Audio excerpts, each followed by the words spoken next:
We're running the largest psychological experiment in human history, and we're doing it on children. Not with drugs, not with chemicals, but with screens. For the first time ever, an entire generation is growing up without boredom, without silence, without long stretches of being alone with their own thoughts. And we're only just starting to understand what that's doing to the human mind. We live in a world where silence has now been replaced by scrolling, where boredom, which was once a doorway to imagination, has almost completely disappeared. And for those of us who grew up before the digital age fully took hold, the change has been staggering. Technology didn't just change how we communicate or entertain ourselves, it changed how we think, how we focus, and how we feel. And sometimes I wonder what this transformation means for people who never knew life before screens. The generations born into constant connection, whose first toys glowed, beeped, and responded instantly. I often think about my own childhood as part of a transition. See, as a millennial, I feel like a bridge between two worlds, the old one and the new one. I had a laptop as a kid, but there wasn't much to do on it. I had a few old games that barely ran without glitching, and Microsoft Paint, which I'd open occasionally just to mess around with and create things with. The laptop, it was connected to a dial-up internet and was painfully slow. And more importantly, the internet itself wasn't very compelling yet. There wasn't much to pull you in. So I didn't spend much time behind a screen. When I hung out with friends, we were mostly outside. We were riding bikes, we were running around, we were playing games. And I'd say maybe 20% of the time was spent on the PlayStation, only a small fraction behind the computer. But as I moved into my teenage years, screens became more present and prevalent. Phones got cameras, computers started to improve, the internet started to speed up. But even then, it was never anything overwhelming. There was still this sense of balance. Time on screens, time outside, time with people. And looking back, that balance feels really important. Because over the last 15 years or so, phones have evolved beyond our comprehension. And I've felt the pull of screen addiction myself. There's now so much that you can do from a single device. Sometimes it feels like your entire life lives inside it. And because I lived through that transition, I can't help but wonder about kids growing up today, true natives to this technology. They don't remember the old world. That shift happened before they were born. The high-speed internet, the social media, the tablets, the smartphones, the endless content designed to be seductive and really, really hard to put down. Even adults who lived most of their lives without these technologies struggle to resist them today. So what does that mean for the developing minds?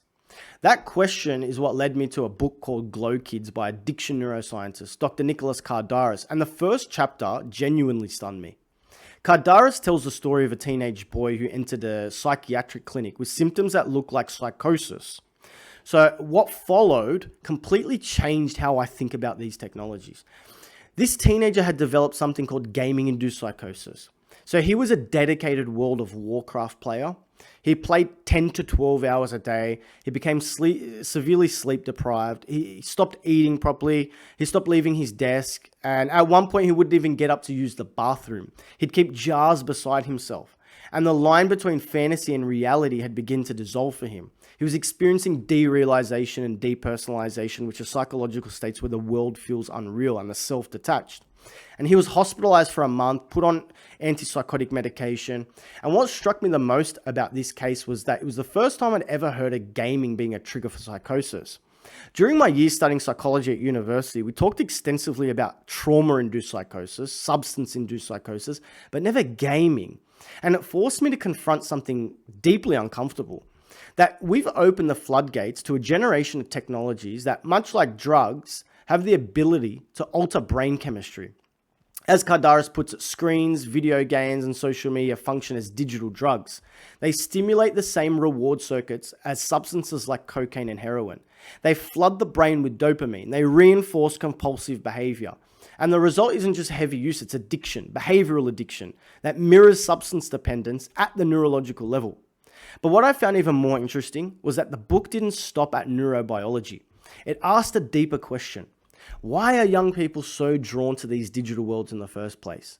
Kardaras suggests that many teens are searching for meaning and myth in a world that offers very little of either. And they find it inside games.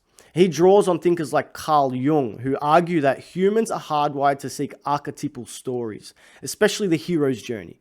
So Carl Jung described archetypes as universal patterns embedded in the collective human psyche, and one of the most powerful is the hero.